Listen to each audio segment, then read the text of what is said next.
అంటే ఆదుకోవాల్సిన క్రికెట్ని వాడుకుంటున్నారు, వాళ్ళ దోపిడీకి మార్చుకుంటున్నారు. హైదరాబాద్ క్రికెట్ అసోసియేషన్కి సంబంధించే మనం మాట్లాడుకుంటున్నాం. ఇప్పుడు ఈడీ దీని మీద కేసు నమోదు చేసింది. మరి ఇప్పుడు ఏం జరగబోతోంది? ఇందులో ఎవరైతే అక్రమాలు చేశారో వాళ్ళ క్లీన్ బోల్డ్ తప్పదా?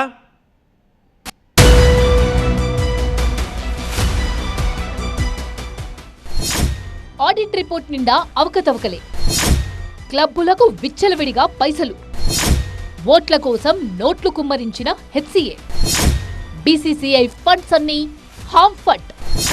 హెచ్సిఏ ఖేల్ ఖతమేనా? రద్దు తప్పదా?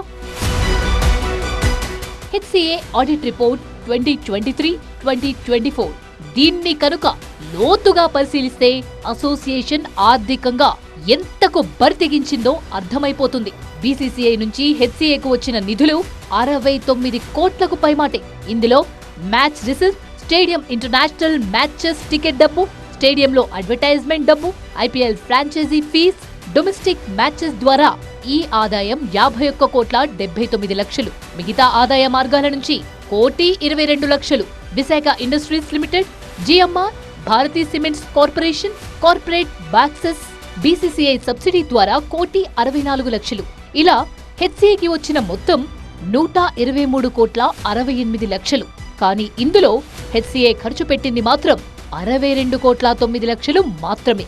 ఇంకా హెచ్సిఏ దగ్గర 48 కోట్ల సొత్తు మిగిలే ఉంది. ఉప్పల్లో క్రికెట్ క్యాంప్ నిర్వహించినందుకు కేవలం డ్రెస్ మెటీరియల్ కొనడానికే 76,34,000 ఖర్చు చేసినట్టు ఆడిట్ రిపోర్ట్లో రాసుంది. హెచ్సిఏలో మెంబర్ డబ్బు అంటూ హండ్రోరియం ఫండ్ పేరుతో 18 లక్షలు ఇచ్చినట్టుగా చూపించారు. ఎవరికిచ్చారు, ఎందుకిచ్చారు అనే సమాధానం మాత్రం ఆడిట్ రిపోర్ట్లో లేనే లేదు. ఇది కూడా సీరియస్ అఫెన్స్ కింద పరిగణించే అవకాశం ఉంది. హెచ్సిఏ పరిధిలో ఉండే క్లబ్బులకు డెవలప్మెంట్ ఫండ్స్ కింద ఒక్కొక్కరికి ఒక్కో రేషియోతో 6,10,00,000 పైగా చెల్లించినట్లు యాన్యువల్ ఆడిట్ లో ఉంది.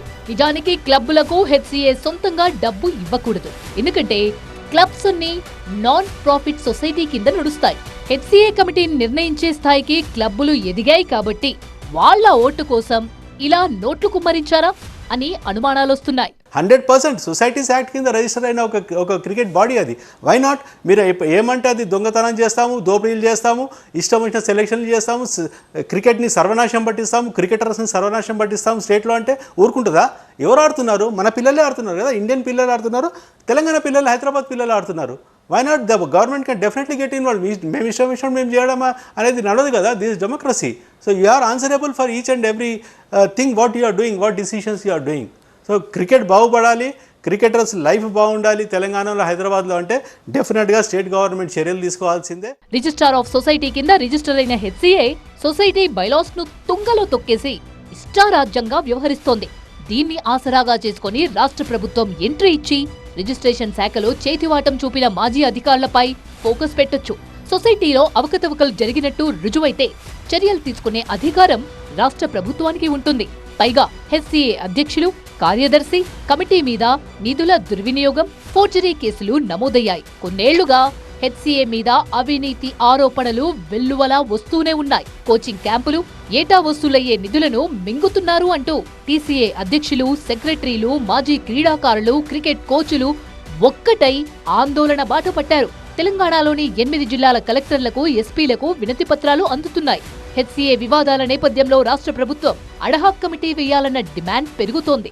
సుప్రీంకోర్టు బీసీసీఐ కమిటీని, మొత్తం కమిటీని రద్దు చేసి, అనురాగ్ ఠాకూర్ ప్రెసిడెంట్గా ఎలెక్ట్ అయిన ఒక కమిటీని రద్దు చేసి కమిటీ ఆఫ్ ఆర్గనైజేషన్ అడ్మినిస్ట్రేటర్స్ అని ఒక 3 మెంబర్ కమిటీ వేసి బీసీసీఐనే రన్ చేసింది. ఎందుకంటే they wanted to reforms for cricket reforms in India అనేది. ఎందుకు కోర్ట్స్ ఇన్వాల్వ్ అయ్యి క్రికెట్లో చేసినాయంటే కోర్టుకి ఒకరు అప్రోచ్ అయ్యారు కాబట్టి వాళ్ళు కోర్టు యాక్షన్ తీసుకుంది. దీన్ని ఒక పెద్ద భూతంలాగా చూపించి ఇది ఒక అటానమస్ బాడీ, దీని లోపలికి ఎవరు రావద్దు, ఇది మేమే ఇష్టం వచ్చినట్టు మేము చేసుకుంటామనడానికి లేదండి. ఇప్పటిదాకా గవర్నమెంట్ని ఎవరు అప్రోచ్ కాలేదు కాబట్టి గవర్నమెంట్ యాక్షన్ తీసుకోలే. కోర్టుని అప్రోచ్ అయ్యారు కాబట్టి కోర్టు యాక్షన్ తీసుకుంది ఇంతకుముందు. అటు గత ప్రభుత్వ హయాంలో హెచ్సిఏలో జరిగిన అవకతవకల్ని ఏకరవు పెడుతున్నారు. eventsnow.com, meraevent.com కంపెనీలకు ఐపీఎల్ టికెట్లు అమ్మే కాంట్రాక్ట్స్ ఎలా దక్కాయి అనే సందేహాలతో హెచ్సిఏ మీద టీసీఏ తరపున అడిషనల్ డీజీపీ సిఐడికి పూర్తి ఆధారాలతో ఫిర్యాదులు వెళ్లాయి. అటు పేరుకు తగ్గట్టే హెచ్సిఏ హైదరాబాద్ కి మాత్రమే పరిమితమైపోయింది. తెలంగాణ రాష్ట్రమంతా అన్ని ప్రాంతాలపై దృష్టి పెట్టి క్రికెటర్లను ప్రోత్సహించాల్సింది పోయి హైదరాబాద్ ను వీడకుండా గ్రామీణ ఆటగాళ్లకు తీవ్ర అన్యాయం చేస్తున్న ఆరోపణలున్నాయి. తెలంగాణ క్రికెట్ అసోసియేషన్ కు మెంబర్షిప్ ఇవ్వకుండా మొండికేసిన హెచ్సిఏ నిర్వాకంపై కూడా రచ్చ మొదలైంది. ఇలా అక్రమాల పుట్టగా కుట్రలకు కేరాఫ్ గా మారిన హెచ్సిఏ గుర్తింపునే రద్దు చేయాలన్న డిమాండ్లు పుట్టుకొస్తున్నాయి. హెచ్సిఏ అంతటి దుర్మార్గమైన అసోసియేషన్ దేశంలోనే ఎక్కడా లేదన్న అపప్రద దాని ఉనికినే ప్రశ్నార్థకం చేస్తోంది. పిల్లల భవిష్యత్తు గత 10-11 సంవత్సరాల నుంచి నష్టపోతున్నది, వల్ల ఏజ్ బార్ అయిపోతున్నది, ఏజ్ రూపులో నష్టపోతున్నారు. కాబట్టి ఖచ్చితంగా టీసీఏ గుర్తింపిస్తే టీసీఏ పిల్లలు గ్రామీణ ప్రాంతాల నుంచి పిల్లలు ఐపీఎల్లో ఇండియన్ టీంలో ఆడడానికి ప్రపంచవ్యాప్తంగా వెళ్ళడానికి కూడా ఉపయోగపడుతుంది. తెలంగాణ జిల్లాలోని యువ క్రికెటర్లు సైతం హెచ్సిఏపై యుద్ధం ప్రకటించేశారు. హెచ్సిఏ పేరును తెలంగాణ క్రికెట్ అసోసియేషన్ గా మార్చాల్సిన అవసరాన్ని గుర్తు చేస్తున్నారు. ఏదైతే ప్రోద్బలం, అదేవిధంగా హెచ్సిఏ నుంచి కొంచెం ఫండ్ అది ఇది వస్తే అయ్యేది ఉండే, కానీ ఏదైతే దీన్ని పట్టుకొని క్రికెట్ ఆడుకునే క్రికెట్ను వాడుకున్నారు చాలా సంవత్సరాలు, అంతే తప్ప కానీ క్రికెట్కు చాలామంది ఏదైతే చేసింది ఏం లేదు. హెచ్సిఏ పేరు కూడా మారవాలని, అదేవిధంగా ఏదైతే తెలంగాణ క్రికెట్ అసోసియేషన్గా మారవాలని, అదేవిధంగా జిల్లా వ్యాప్తంగా ఎక్కడైతే వీళ్ళు మొత్తం కంప్లీట్గా అసోసియేషన్ ఉన్నాయో వాటిని కాపాడుకోవాలి, అదేపాటు ఆటగాళ్ళను కూడా ముందు తీసుకురావాలని. టోటల్గా హెచ్సిఏ ప్రక్షాళన నినాదం తెలంగాణ వ్యాప్తంగా మారుమోగుతోంది. హెచ్సిఏని రద్దు చేసి రాజకీయ ప్రాతినిధ్యం లేని తెలంగాణ క్రికెట్ అసోసియేషన్ మాత్రమే ఉండాలంటూ ప్రతి కార్నర్ నుంచి ఒత్తిళ్లు పెరుగుతున్నాయి.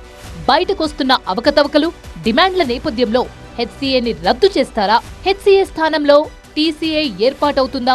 వివాదాలు, విమర్శల నేపథ్యంలో అసలు బీసీసీఐ స్పందన ఏమిటి అనేది ఆసక్తికరంగా మారింది.